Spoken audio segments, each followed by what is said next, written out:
Assistant. Thank you, Mr Assistant Speaker. I rise to address this bill on behalf of the Greens, and I first of all start out by saying that this bill is positive in the very, very small step that it takes, but it's sadly lacking when it comes to meeting the challenge of the future of TAFE in this state. It fails to secure the affordable, high-quality skills training provision that TAFE has such a fantastic record of providing. The proposed legislation freezes maximum fees chargeable by TAFE at 2014 level plus inflation and does retain other exemptions for disadvantaged students. But it fails to address the critical issue, which is the real dollars that are needed to make TAFE affordable, and it fails to cut off the damaging impact of competition which is being introduced by this government and which we've also seen at a federal level. It's important to recognise that while Labor is proposing this bill, that they have failed to say what model they support when it comes to their argument that smart and skilled will not be supported by Labor. That, of course, is to be welcomed. But how much money does Labor support being diverted from TAFE to private providers? That's a question. We know that federally, the competitive funding model that was pushed by federal Labor has had very damaging impacts on TAFE and vocational and public providers of vocational education around the country. And we should be calling on New South Wales Labor to convince their federal colleagues to abandon their support for the competitive training market. Because whilst this bill seeks to tinker at the edges, the heart of TAFE is under threat. The heart of TAFE is in real trouble. Let's look first of all at the record of Labor before we discuss the record of this government. And while New South Wales Labor was in office, the state's annual recurrent contribution for TAFE fell by 48%. Fell by 48%.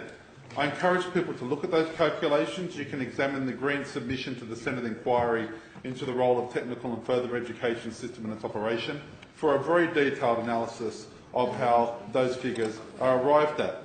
But put simply, Mr Assistant Speaker, the New South Wales government would have spent $962 million more in 2010 than it did in 1997 if that if the TAFE funding in 2010 was as it was in 1997.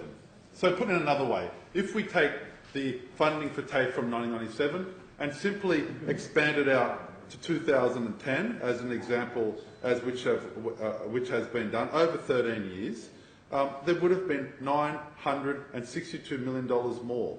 $962 million more in 2010. That's remarkable. Absolutely remarkable. That represents a 48% cut over those 13 years. The Commonwealth would have spent $120 million more, and that represents a 16.6% cut. And of course, students, as we see in the higher education sector, we're also seeing in TAFE, they contribute $62 million more. That's an increase of 15%. That is vocational public education under Labor. Under Labor, we've seen massive cuts to TAFE, and of course, as the member for Balmain, I was very involved in this as the mayor of the council and a candidate, because there was incredible action by TAFE teachers, by their supporters, around the issue of TAFE when there was that incredibly protracted and damaging industrial dispute with TAFE teachers under the former Labor government, with the former member for Balmain being that Minister for Education. Where on earth is Verity Firth, was the headline from dozens of teachers who rallied outside her office on regular occasions.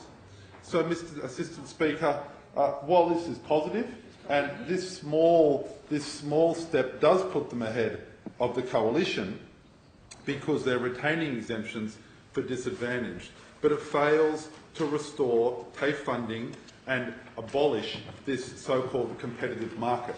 Because we know that this competitive market, which the coalition is so fond of, is far from delivering the future which TAFE needs. It's far from delivering the reforms which will be supporting students, teachers and other staff at TAFE. In fact, the underlying assumption that private providers will deliver equivalent or better individual outcomes or societal outcomes are absolutely false when compared to TAFE. And there's a few reasons which I'll conclude on why this is comprehensively wrong. While private providers can operate at a lower internal cost per qualification granted, in general, how do they do it, Mr Assistant Speaker? They do it by reducing the pay, qualifications and working conditions of teachers and other educators. A lowly paid, poor quality, educated and demoralised skills training workforce is unlikely to deliver the societal benefits that TAFE has traditionally provided. We know that in general the private providers are enrolling a lower proportion or no students with Member for special needs. Balmain, it being 11:20, in accordance with standing orders, debate is adjourned. I'd ask clerk to read the next item of business.